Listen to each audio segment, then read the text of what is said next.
Farmer MP, CPI, बहुत senior trade union leader भी हैं आप बेहतर इन मजदूरों की आह को समझ सकते हैं, क्योंकि आपकी पूरी जिंदगी मजदूरों के हुकूक के लिए लड़ते लड़ते गुजरी।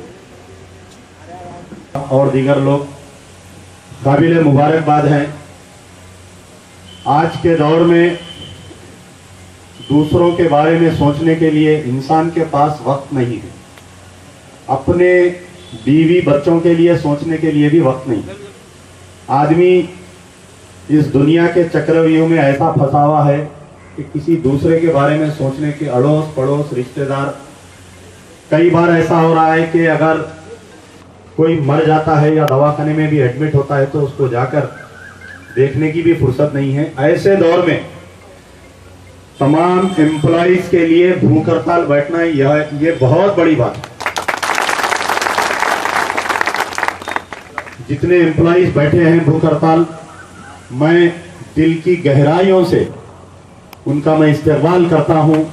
आपकी ये जिद्दोजहद जाया नहीं जाएगी। तेलंगाना उस दिन फॉर्म हुआ जिस दिन केसीआर साहब भूख हड़ताल बैठे थे। मैं समझा कि अब तेलंगाना आ गया। आपकी भूख हड़ताल ये कामयाब भूख हड़ताल, क्योंकि आपका जो एमडी है एक चाणक्य की हैसियत से है। इन्हें आदमी जितना गिड्डा होता उतना बदमाश होता बोलते लोग। तो ये बेचारा एक छोटा टार्टाइस के हैसियत से अपने मंत्रियों को खुश करना, इससे पहले भी जब ये आया था ऐसे ही करा। मैं कई मर्तबा उनसे मुलाकात किया, बोला साहब ये गरीब मजदूर का पसीने को तुम रोक रहे। दुनिया का उसूल है कि मजदूर का पसीना रुकने से पहले उसको दे दो। जब मरहूम गौस साहब जब सदर थे, यूनियन के सदर, वाटर वर्क्स में यूनियन लाने वाले का नाम जनाब गौस साहब जब सदर थे, गौस साहब एक एग्रीमेंट करवाए थे कि बोर्ड का 15 करोड़ अगर इसका टोटल बजट हो जाए, आमदनी हो जाए, 20 करोड़ अगर आमदनी हो जाए तो आपको बोनस देने का वादा किया गया था, रिटर्न एग्रीमेंट किया गया था। आज वाटर बोर्ड तकरीबन 144 करोड़ 144 करोड़ रुपीस हो गया। ये शैतान का पेट भर रहा ही नहीं। बड़े बड़े कंट्रैक्टर्स को कभी गोदावरी प्रोजेक्ट, कभी प्राणहिता प्रोजेक्ट, कभी कुछ कभी किधर। एम्प्लॉइज जब बोर्ड फॉर्म हुए थे 7,000 से बढ़ के एम्प्लॉइज थे। हमारी जिम्मेदारी थी म्युनिसिपल कॉर्पोरेशन ऑफ हैदराबाद। हम इतनी छोटी जिम्मेदारी देख रहे थे। आज एम्प्लॉइज कितने हैं? 4,000 से कम 3,800 या 3,900 को एम्प्लॉइज है। लेकिन हम कितनी जिम्मेदारी देख रहे हैं? कितनी बड़ी, ग्रेटर हैदराबाद म्युनिसिपल कॉर्पोरेशन से भी ज्यादा जिम्मेदारी हम देख रहे हैं। एम्प्लॉइज 11th पे कमीशन में ये वाज़ेह तौर पे लिख दिए कि वाटर बोर्ड में कम से कम 12,000 एम्प्लॉइज की आज जरूरत है। अब ये कमीने को कैसा समझाऊं मैं कि हम इतनी बड़ी जिम्मेदारी कर रहे हैं। कंट्रैक्टर्स की चोरी नहीं पकड़ी जाती। आज से 10 साल से एक प्रोजेक्ट चल रहा, राजशेखर रेड्डी साहब 10 करोड़ रुपए 100 करोड़ रुपए का एक प्रोजेक्ट दिए सीवर लाइन्स डालने का, कोई पेमेंट नहीं, बस दाल अब्दुल्ला गुड़ थैले में चल रहा काम। पूरे कंट्रैक्टर्स चोरी कर रहे हैं, उस पे ये एमडी साहब निगरानी नहीं करते, उसके खिलाफ में विजिलेंस को नहीं लिखते। हमारे फार्मर एमपी सुरवरम सुधाकर रेड्डी साहब आज से कुछ दिन पहले और उसके बाद के member of parliament Gutta Sukhender Reddy साहब एक विजिलेंस में एक लेटर लिखे थे, ये वाटर बोर्ड में चोरी कैसी हो रही बोल के। ये फौरी उनके मकान पहुंच गया, पहुंच के उनको कहने लगा कि नहीं साहब ये फलाना है, बहुत बड़ा मामला है, मेरे हाथ में ये कंट्रोल नहीं है। लेकिन खाली एक मेंबर ऑफ पार्लियामेंट अपनी पार्लियामेंट्री कॉन्स्टिट्यूंसी में चोरी पकड़ा तो कम से कम वाटर बोर्ड में 100 करोड़ की चोरी निकली।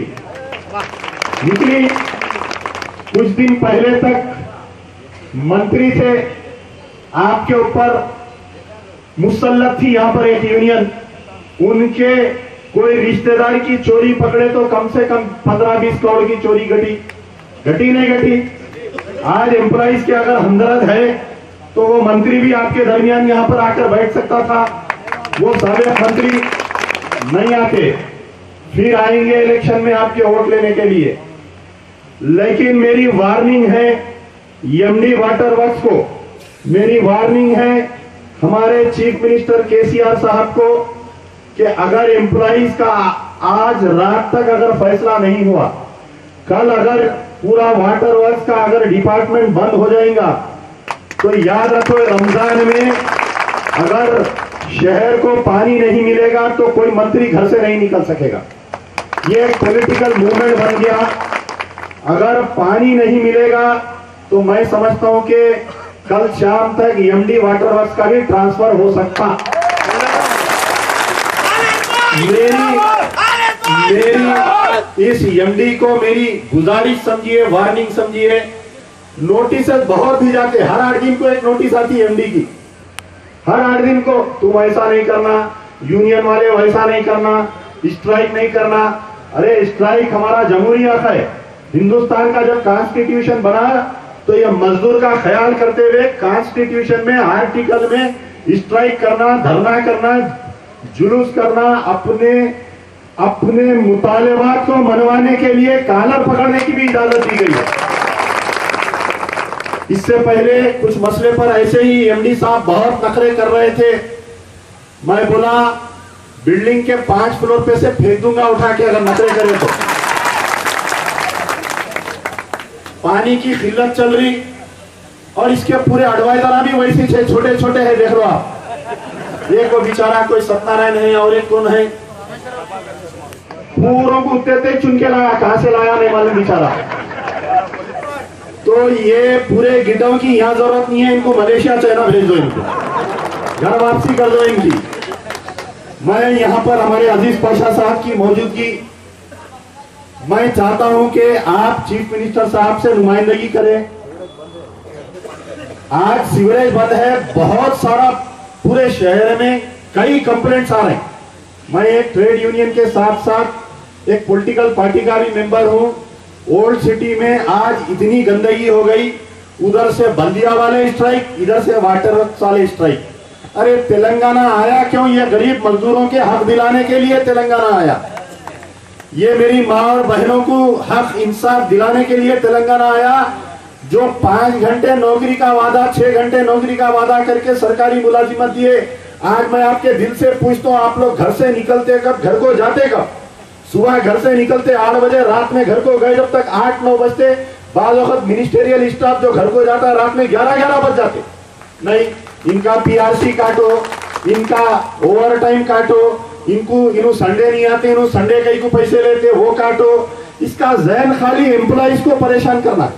एक आदमी का एक नेचर होता, जैसा बोलते हैं कि कुत्ते की दुम को 100 साल भी पाइप में रखे तो सुधरती नहीं, निकाले तो फिर टेढ़ी रहेगी। इन्हें भी वैसी है। मेरा मुतालबा है यहाँ पर, क्योंकि इंटेलिजेंस वाले भी नोट कर रहे हैं, भी 1-2 intelligence, state intelligence department police के लोग मिले, स्पेशल ब्रांच के भी लोग हैं, कि अगर आने में कचरा साफ नहीं, पानी नहीं, गंदगी साफ नहीं हो रही, एम्प्लॉइज स्ट्राइक कर रहे हैं, इसकी राज जिम्मेदार केसीआर साहब है। इसके राज जिम्मेदार इसकी गवर्नमेंट रहेंगी। अगर ये छोटे आदमी को निकाल के यहां से नहीं फेंकेंगे, मजदूरों का पीआरसी नहीं दिया जाएगा, हम खामोश बैठने वाले नहीं। आज ये गोशा महल के दामन में स्ट्राइक हो रही, कल जब मजदूर बाहर आ जाएगा, सेक्रेटेरिएट में मजदूर धरना देगा, तो ये मसला आपके हाथ में भी नहीं रहेगा। आज शाम से पहले इस मसले को हल करना चाहिए। और जो गरीब मजदूर जो भूख हड़ताल बैठे हैं, ये सिर्फ 4 आदमी नहीं है, बल्कि पूरे 4000 एम्प्लॉइज की आवाज है। ये 4000 एम्प्लॉइज की ताकत है, इनके पीछे पूरे यूनियन, कोई इख्तिलाफात नहीं। अगर कोई यूनियन नहीं आती है आपके स्ट्राइक में, कल के बाद में वो यूनियन का एक आदमी भी इस वाटर वर्क्स में नहीं दिखना। यार जिंदा सबक।